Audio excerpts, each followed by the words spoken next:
Adik kecil tumbuh dalam luka, menjalani hari-hari di hidupnya dengan penuh tekanan dari orang yang seharusnya menyayangi dengan sepenuh hati. Dia Aruna Halisa, gadis cantik yang saat ini duduk di bangku SMA Bumi Karsa yang merupakan salah satu sekolah terpopuler di Bandung.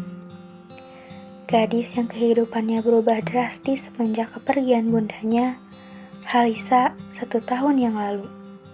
Saat ini ia tinggal bersama ayah dan abangnya di rumah yang terlihat mewah, indah, nyaman, namun nyatanya penuh dengan luka. Bel pulang sekolah berbunyi nyaring, menggema di setiap sudut kelas. Siswa-siswi berhamburan keluar dengan wajah sumringah, seolah baru lepas dari penatnya pelajaran hari itu. Di antara keramaian itu, Runa berjalan dengan sedikit berlari menyusuri halaman sekolah yang mulai sepi menuju halte karena awan gelap yang mulai terlihat menyelimuti langit. Di tempat ia duduk, ia melihat teman-temannya dijemput oleh keluarga mereka. Ia tersenyum hangat melihatnya, namun tidak dapat dipungkiri, hatinya juga tersayat, menyadari bahwa mungkin ia tidak akan pernah merasakan hal itu. Sedari dulu, setiap ia mengirim pesan meminta agar ayah maupun abangnya menjemput, selalu ada saja alasan mereka menolaknya. Hujan pun turun dengan perlahan. Tetesan air yang jatuh membasahi tanah, langit yang semakin menggelap, menandakan hujan semakin deras mengguyur bumi disertai kilatan petir yang menyambar.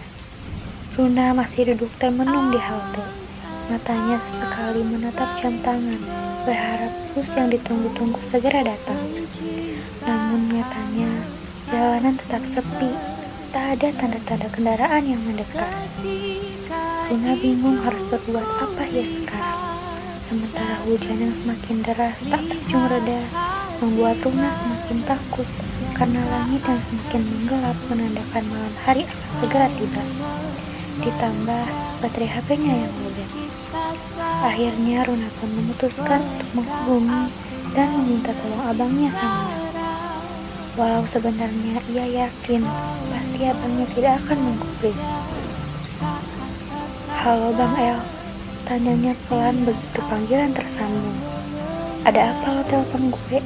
Suara malas dari seberang langsung terdengar. Aruna menarik napas, mencoba menenangkan diri. "Bisa jemput Ade di halte dekat sekolah nggak Bang? Di sini hujan, Ade takut."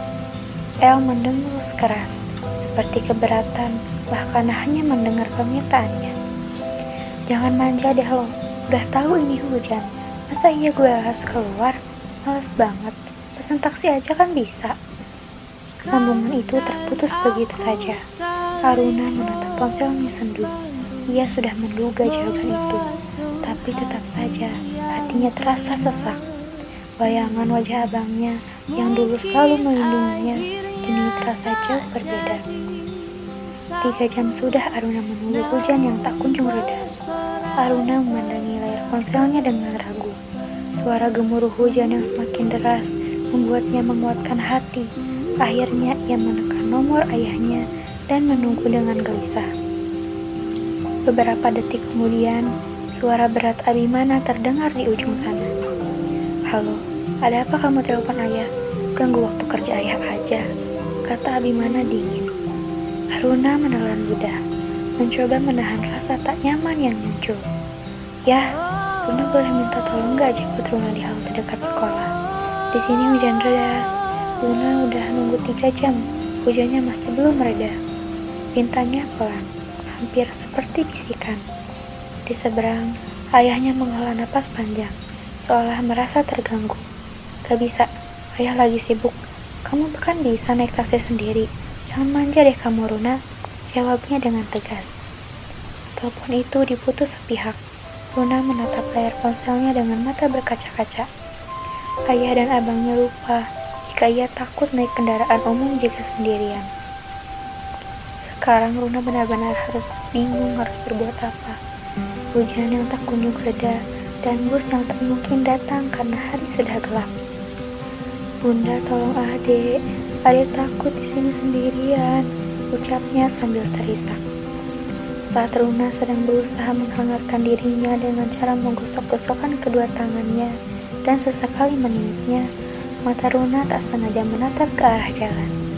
Mata Runa menyeringit melihat satu motor yang sedang melaju dari arah sana. Runa seolah tak asing dengan motor itu, motor yang kian mendekat di tengah derasnya hujan. Tapi Runa hempas pikirannya jauh-jauh, sebab ia tahu itu tidak mungkin. Usai beberapa detik, motor itu berhenti tepat di depan Runa. "Abang, adik kira adik salah lihat. Ternyata ini beneran abang," ucap Runa dengan suara hampir tidak percaya. "Cepat naik loh," sahut El singkat sambil menyerahkan jaketnya. "Nih pakai, baju lo basah." Aruna menerima jaket itu dengan tangan gemetar, antara dingin dan haru. "Makasih bang, udah jemput adik," katanya pelan. El hanya mengangguk tanpa bicara. Aruna tersenyum hangat. Ia tidak menyangka ternyata Bang El datang menjemputnya. Sesampainya di rumah, pintu langsung dibuka oleh Abimana. Pandangannya tertuju pada El yang berdiri dengan pakaian basah. "El, dari mana kamu? Kenapa baju kamu basah begini?" tanyanya dengan nada penuh kekhawatiran. "Cuma basah sedikit kok ya, tadi kehujanan pas jemput Runa," jawab El santai sambil melangkah masuk. Abimana mengerutkan kening, matanya beralih ke Aruna. "Runa, kamu ini gimana sih? Udah tahu ini hujan, malah suruh abang kamu buat jemput. Kamu ini manja banget. Ayah kan tadi udah bilang naik taksi aja. Kamu gak mikir gimana kalau abang kamu sakit? Lihat sekarang, dia jadi bersin-bersin kan?" Aruna menunduk dalam-dalam. Ia merasa bersalah. "Maaf ya, Runa juga gak tahu kalau abang beneran bakal jemput Runa," jawabnya dengan lirih. El memandangi keduanya dengan ekspresi yang datar. "Udahlah ya, El gak apa-apa kok. Ini cuma bersin-bersin doang, besok juga hilang," ucapnya sambil melangkah ke kamarnya. Di meja makan, Abi sedang duduk dengan laptop di depannya dan ditemani secangkir kopi hangat. "Ya, boleh El ngobrol sebentar?" El membuka percakapan dengan nada ragu. Tangannya meremas ujung kaosnya. Abi menghela napas panjang. "Ada apa El? Tumben kamu belum tidur jam segini." El terdiam sejenak, mengatur pikirannya. Lalu dengan suara yang tertahan, ia berkata, "El mau ngomong soal tadi ya. El emang kena hujan tadi siang dan sekarang jadi bersin-bersin. Tapi yang El pertanyakan, kenapa ayah cuma khawatir sama El? Kenapa ayah malah menyalahkan Runa dan gak nyayangin keadaan dia sama sekali?" Abi mengerutkan keningnya, mencoba memahami maksud El. "Ya, lanjut El." Suaranya semakin tegas. "Coba hitung deh, berapa lama Runa duduk di halte sendirian pas hujan sederas itu? Dari jam pulang sekolah sampai Runa dan El sampai rumah tadi itu, totalnya 3 jam kan? Itu artinya Runa sendirian di sana selama 3 jam ya. Kedinginan, sendirian, di tengah petir. Ayah gak khawatir sama Runa?" Abi terdiam sesaat sebelum menjawab. "Memangnya harus sekali ayah memperdulikan Runa? Kalau ayah memperdulikan dia, apa memang harus diperlihatkan sebegitunya? Runa juga gak apa-apa kan? Hal sepele seperti ini aja kamu permasalahkan." El menatap ayahnya dengan sorot mata yang sulit diterka, antara kecewa dan tidak percaya. El cuma bertanyakan ya, kalau menurut ayah ini hal sepele, letak sepelenya di mana? Seharusnya sebagai orang tua, ayah punya rasa khawatir yang sama buat Runa, juga menanyakan kondisinya. Terlebih lagi, Runa itu anak perempuan ya. Abi mengusap wajahnya dengan kedua tangan, raut lelahnya makin tampak. "Kamu kenapa sih El? Ayah khawatir, tapi memangnya menanyakan sepenting itu? Ayah baru pulang kerja, capek, kamu malah bikin ayah pusing dengan hal begini." Hening sejenak. Suara detak jam dinding memenuhi ruang makan. El menarik napas panjang berusaha menahan emosinya. Tanpa disadari, sedari tadi Runa mendengarkan perdebatan ayah dan abangnya itu. Dengan menahan tangisnya, Runa menghampiri keduanya seraya berkata, "Ayah bener bang, Runa gak apa-apa kok. Udah ya, jangan debat lagi. Kasihan ayah capek." Lalu ia melangkah ke kamarnya. Runa terisak di dalam kamarnya. Hatinya sangat sakit mendengar penuturan ayahnya. Sebegitu bencinya ayahnya padanya. Abang ayah sama ribut.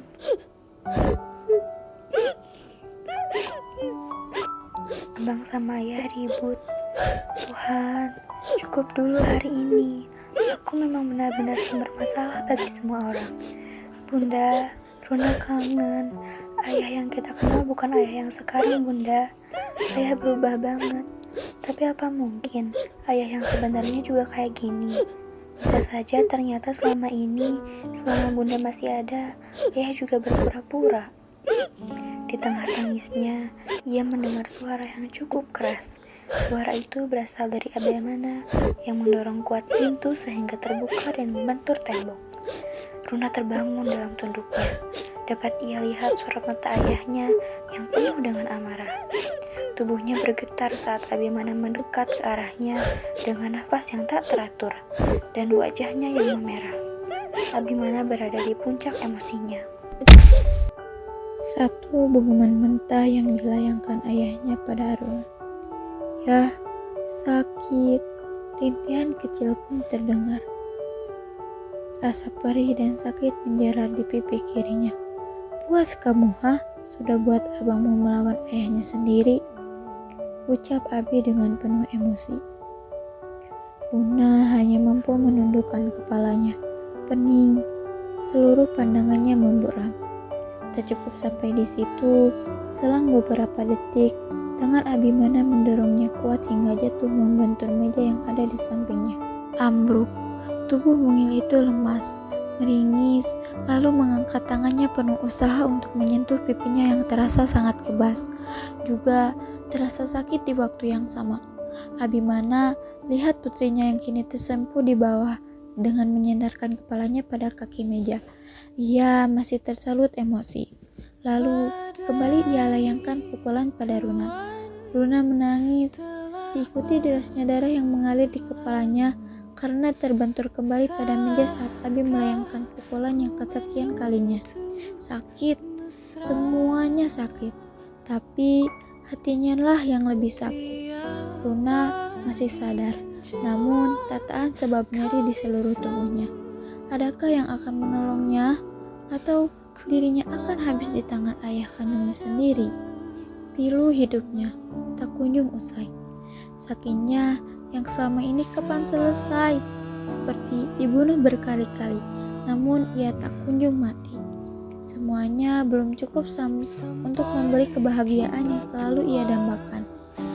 Jika memang hanya sampai di sini hidupnya, tolong segeralah selesaikan semuanya Tuhan, agar rasa sakit tak lagi menyakiti dirinya. Abimana tersadar apa yang sudah ia lakukan. Saat ia ingin menyentuh Runa, tarikan kuat dari belakang ia rasakan. Cukup, teriak dari sang anak sulung El.